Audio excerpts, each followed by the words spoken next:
오늘의 특징지입니다. SK텔레콤인데요. 방송통신위원회가 불법 보조금 지급을 놓고 처벌 수위를 검토하고 있습니다. 과징금 외에 영업정지 처분 가능성도 있는 모습인데요. SK텔레콤의 이동통신 시장 점유율도 50%가 무너졌다는 소식은 악재가 되고 있습니다. 오늘 장에서 SK텔레콤 1%대 약세권에서 거래되고 있습니다.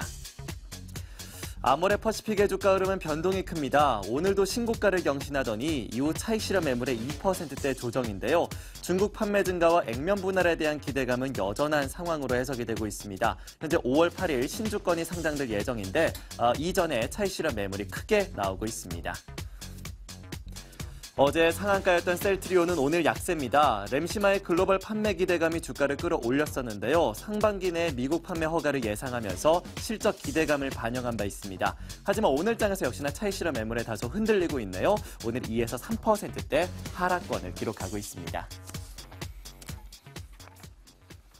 자, 이 같은 세 가지 종목에 대해서 좀 더 자세한 소식과 그리고 투자 의견도 들어보도록 하겠습니다. 오늘은 대신증권 광명센터의 강종혁 대리 연결되어 있습니다. 안녕하십니까? 네, 안녕하십니까? 네, 일단 SK텔레콤부터 보도록 하겠습니다. 오늘 장에서 다소 좀 악재가 불거지고 있죠. 방통위에서 영업 정지를 내릴 수도 있다는 소식도 전해지고 있고 점유율도 낮아지고 있습니다. SK텔레콤에 대한 투자 의견 어떻게 가져갈까요? 네, 오늘 방송통신위원회가 26일 오늘이죠. 오후 2시에 이제 회의를 열고 1월 달에 이동통신 단말기 장치 유통구조 개선에 대한 법률 단말기 유통법이라고 하는데요. 그것을 위반한 SK텔레콤을 두고 제재 수위를 결정을 합니다. 근데 시장에서 지금 갤럭시 S6 출시를 앞두고 모처럼 국내 스마트폰 시장에 대한 어떤 기대감이 높아져 있는 상황에서 만약에 영업정지 처분이 내려질 경우에는 시장에 미치는 파장이 적지 않다라는 점 때문에 방통위가 어떤 어떤 제재 카드를 들지에 대한 관심이 쏠리고 있는데요. 지난 1월에 SK텔레콤이 판매 장려금을 과도하게 지급을 해서 이를 불법 보조금으로 사용할 수 있도록 했다는 의혹을 받았는데 만약에 SK텔레콤의 영업정지 등의 어떤 강력한 제재를 가하게 된다면 유통시장이나 그런 쪽에서 위축은 물론 이용자들의 불편을 초래할 수 있다는 우려도 커지고 있는 상황입니다. 최근에 SK텔레콤이 시장 점유율이 49% 발표를 했는데 이게 지금 집계된 이래로는 가장 낮은 수치고 SK텔레콤이 그동안 주장해왔던 어떤 50% 이상의 유지 정책과는 좀 어긋난 결과인데 하지만 이건 SK텔레콤이 조금 의도했다라고 보시면 될 것 같고 지금까지는 양적인 면에서 SK텔레콤이 시장에서 가장 입지가 탄탄하다 이런 쪽으로 내세웠다면 이제는 질적 지표를 우선하겠다라는 어떤 의지를 보고 있기 때문에 이것은 오히려 악재라기보다는 좀 긍정적인 결과로 좀 보고 있습니다. 그래서 지금 SK텔레콤에 대한 투자는 방통위의 제재 수위를 보면서 대응하는 전략으로 보고 있고 만약에 이 수위가 크게 높지 않다면 추가적인 관점에서 봤을 때는 질적 성장을 추구하는 앞으로의 상승 기대할 수 있을 것 같습니다.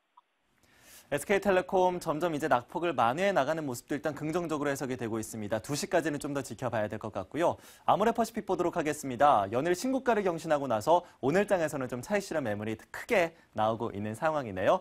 화장품 업계에 대해서의 전반적인 의견과 함께 아모레퍼시픽에 대한 투자 의견도 전해주시죠. 네, 아모레퍼시픽 오늘 344만 원 넘어서 신고가 경신하고 지금 조정에 들어가는 모습인데요.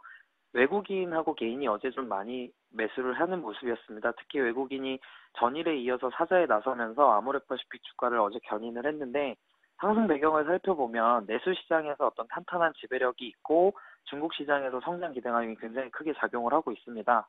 아모레퍼시픽은 국내 화장품 시장에서는 점유율이 32%로 확고한 1위라고 보시면 될 것 같고 내수 매출액이 향후 3년간 연평균 15% 계속 증가할 것이라고 기대를 하면서 거기에 더불어서 중국 사업 수익도 향후 성장과 더불어서 개선될 것으로 보고 있습니다.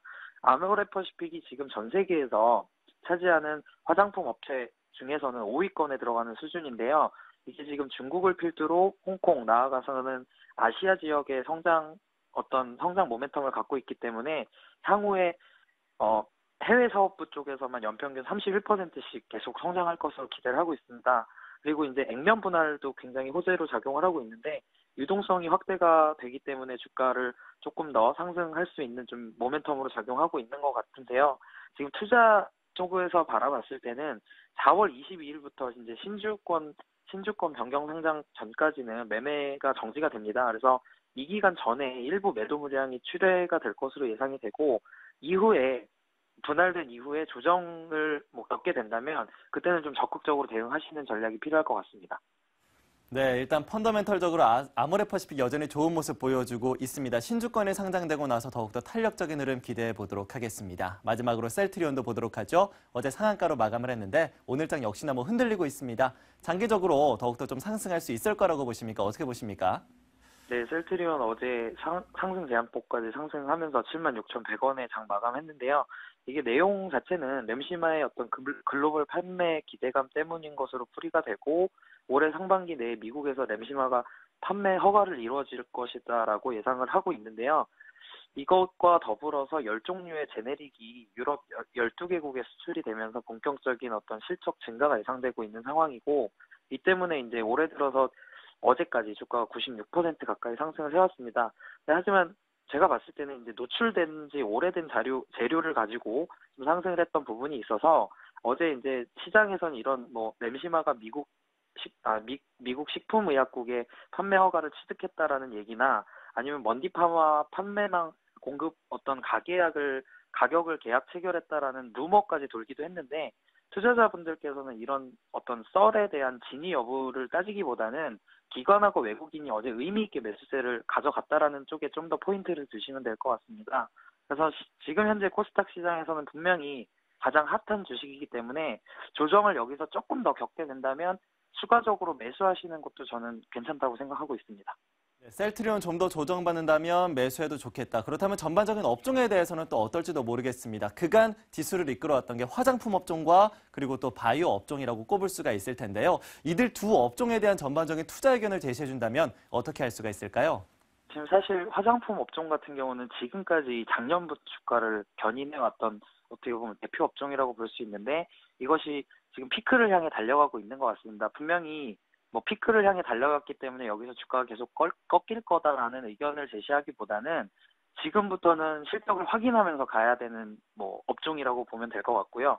제약이나 바이오 같은 경우는 그간 3, 4년간 굉장히 안 좋은 기간을 겪은 데 반해서 지금 주가 상승폭이 좀 두드러지긴 하지만 분명히 의미 있게 그런 여러 가지 실적들이 나타나준다면 올 한 해는 분명히 제약 쪽이나 바이오 쪽은 시장을 선도할 만한 업종이라고 저는 보고 있고 화장품은 아까 말씀드렸다시피 작년부터 올라왔던 거기 때문에 분명히 조금씩은 실적을 확인하면서 가야 되는 조금 조심스럽게 대응해야 되는 업종이라고 보고 있습니다.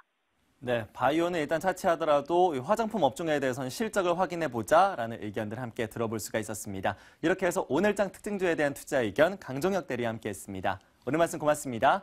네, 감사합니다. 네, 이렇게 해서 오늘장에서의 특징적인 이슈들 확인해봤습니다. 투데이 특징주였습니다.